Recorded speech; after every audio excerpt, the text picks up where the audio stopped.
नमस्कार दोस्तों। छत्तीसगढ़ के बेरोजगार युवाओं के लिए राजीव युवा उत्थान योजना 2019 के अंतर्गत प्रतिवर्ष छत्तीसगढ़ लोक सेवा आयोग सिविल सेवा प्रारंभिक परीक्षा के कोचिंग के लिए ये निःशुल्क कोचिंग रहेगा। तो ऐसे अभ्यर्थी जो इस राजीव युवा उत्थान योजना फ्री कोचिंग का लाभ लेना चाहते हैं, कौन अभ्यर्थी इसका पात्रता रखते हैं, यदि आपका सिलेक्शन इस कोचिंग में हो जाता है तो आपको मिलने वाली सुविधाएं और इससे जो संबंधित जो भी आपके क्वेरी रहेंगे, आप इस वीडियो को पूरा देखिएगा, क्योंकि मैं इसमें आपको आसान से आसान भाषा में इसको समझाने का प्रयास करूंगा। तो चलो शुरू करते हैं। सबसे पहले देखते हैं कि ऐसे अभ्यर्थी यदि आप फ्री में सिविल सेवा का कोचिंग करने के इच्छुक हैं तो आपको ये आवेदन फार्म भरना पड़ेगा। अब ये जो आवेदन फार्म है ये आपको 7 मार्च 2024 तक शाम के 5 बजे तक और कहाँ जमा करना है? संभागीय मुख्यालय कार्यालय में। छत्तीसगढ़ में 5 संभाग है, जिसमें रायपुर, बिलासपुर, जगदलपुर, सरगुजा और दुर्ग में आप ये आवेदन फार्म को जमा कर सकते हैं। अंतिम तारीख रहेगा आपका 7 मार्च 2024। अब इसमें देखते हैं कि ये जो प्रशिक्षण की अवधि क्या रहेगा। कोचिंग 1 वर्ष का रहेगा और इस कोचिंग में आपको सिविल सेवा के प्रारंभिक और मुख्य परीक्षा का कोचिंग प्रदान किया जाएगा। जिस अभ्यर्थी का साक्षात्कार में चयन हो जाता है तो अभ्यर्थी का साक्षात्कार हेतु कोचिंग भी प्रदान किया जाएगा। इसका जो खर्चा है ये पूरा राज्य सरकार के द्वारा वहन किया जाएगा। अब देखते हैं कि कोचिंग का जो स्थान रहेगा, यदि आपका सिलेक्शन इस कोचिंग में हो जाता है तो आपको रायपुर और दुर्ग मुख्यालय में कोचिंग संपन्न कराया जाएगा। इसमें जो निर्धारित सीटें हैं कुल मिला के 100 सीट ही रहेगा, जिसमें एसटी के 50%, एससी के 30%, ओबीसी के 20% और प्रत्येक वर्ग में 33% आरक्षण महिलाओं के लिए रहेगा, जिसमें रायपुर में 50 सीट रहेगा और दुर्ग में 50 सीट रहेगा। अब देखते हैं कि अभ्यर्थी के पास छत्तीसगढ़ का मूल निवासी प्रमाण पत्र होना चाहिए। साथ ही अभ्यर्थी के पास अनुसूचित जाति, अनुसूचित जनजाति, अन्य पिछड़ा वर्ग से संबंधित जाति प्रमाण पत्र होना चाहिए। यदि आप पात्रता संबंधी अगर गलत जानकारी देते हैं तो आपको इस योजना के लाभ से वंचित कर दिया जाएगा। आयु को देख सकते हैं कि 1/1/2024 की स्थिति में अभ्यर्थी कम से कम 20 वर्ष होना चाहिए, अधिकतम 30 वर्ष तक ही आप इसमें आवेदन कर पाएंगे। शैक्षणिक योग्यता में देख सकते हैं कि अभ्यर्थी के पास स्नातक होना चाहिए कोई भी सब्जेक्ट में। अब आय देख लेते हैं। ऐसे अभ्यर्थी जिनके माता पिता का आय वार्षिक जो आय है ये 3 लाख से अधिक नहीं होना चाहिए, वही इस योजना का लाभ ले सकते हैं। ऐसे अभ्यर्थी जो वर्तमान में शासकीय सेवा में कार्यरत हैं वो भी इस योजना का लाभ नहीं ले सकते हैं। चयनित अभ्यर्थियों को योजना का लाभ केवल एक बार ही दिया जाएगा। इसका क्या मतलब हुआ? आपको पता है, राजीव युवा उत्थान योजना वर्ष 2019 से लागू है। इसके अंतर्गत जिन अभ्यर्थी के द्वारा इस योजना का लाभ ले लिया गया है, ऐसे अभ्यर्थी दोबारा इसके लिए आवेदन नहीं करेंगे, क्योंकि आप इसके लिए पात्रता नहीं रखते हैं। आवेदन फार्म को जमा करने के लिए अभ्यर्थी संभागीय मुख्यालय के कार्यालय सहायक आयुक्त आदिवासी विकास जिला रायपुर, बिलासपुर, जगदलपुर, सरगुजा, दुर्ग में आवेदन फार्म को जमा कर लेंगे। जिन अभ्यर्थी के द्वारा सक्सेसफुली आवेदन फार्म को जमा कर लिया जाता है, अब अभ्यर्थी को एक टेस्ट परीक्षा से गुजरना पड़ेगा। पात्र अभ्यर्थी के द्वारा वस्तुनिष्ठ बहुविकल्पी क्वेश्चन पूछे जाएंगे।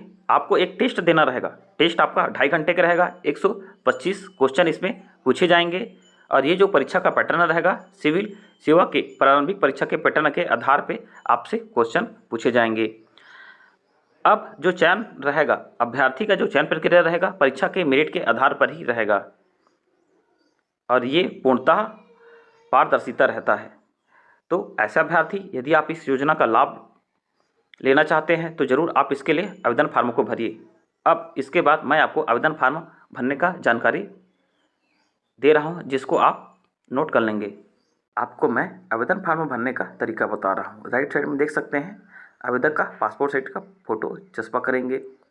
सबसे पहले वाले क्रमांक में आवेदक का पूरा नाम हिंदी में, आवेदक का पूरा नाम अंग्रेजी के कैपिटल लेटर में। दूसरे नंबर के कॉलम में पिता पति का नाम रहेगा। तीसरे नंबर में पुरुष या महिला, इसको आप लिख लेंगे। चौथे नंबर में पता, पिन कोड सहित पुनः नाम ना लिखें। इसका मतलब ये हुआ कि आधार कार्ड में केयर टेकर आप, वाइफ आप, ये सब लिखा रहता है तो आप ऐसा नहीं लिखेंगे। आप सीधा लिखेंगे हाउस नंबर, पारा, मोहल्ला, फिर गांव का नाम, फिर पोस्ट, फिर तहसील, फिर डिस्ट्रिक्ट और पिन कोड। 5वें नंबर में आप देख सकते हैं छत्तीसगढ़ का मूल निवासी, यहाँ पे हाँ लिखिएगा। 6वें नंबर में सक्षम प्राधिकारी के द्वारा जारी जाति प्रमाण पत्र, इसमें आप लिखेंगे कि आपका जाति क्या है, ST SC की OBC। 7वां नंबर में जन्मतिथि लिखेंगे और ये आपका 1/1/2024 के स्थिति के अनुसार रहेगा। इसको आप एज कैलकुलेटर के माध्यम से कैलकुलेट कर लीजिएगा। इसके बाद यहाँ पे आप लिख लेंगे। 8वां नंबर में पूछ रहा है आवेदक क्या शासकीय सेवा में है, अगर है तो आपको पूरा बताना पड़ेगा कौन से कार्यालय में है, कौन से पद में है, नहीं तो बस नहीं लिख दीजिएगा। 9वें नंबर में आवेदक के पिता का व्यवसाय, इसमें आप लिखेंगे। 10वें नंबर में आवेदक के माता का व्यवसाय। 11वें नंबर में आपका आय लिखना रहेगा। 12वें नंबर में आपका मोबाइल नंबर रहेगा। 13वें नंबर में आपका 12वीं और स्नातक का मार्कशीट रहेगा। 14 नंबर में आप देख सकते हैं कि इसमें पूछा जा रहा है कि आप इससे पहले प्रारंभिक परीक्षा दिए हैं या नहीं दिए हैं, तो आप इसमें क्रॉस कर दीजिएगा। दिए हैं तो आपको रोल नंबर लिखना रहेगा। इसी प्रकार से मुख्य परीक्षा भी आप दिए होंगे तो रोल नंबर लिख दीजिएगा। नहीं दिए हैं तो आपको क्रॉस कर देना रहेगा।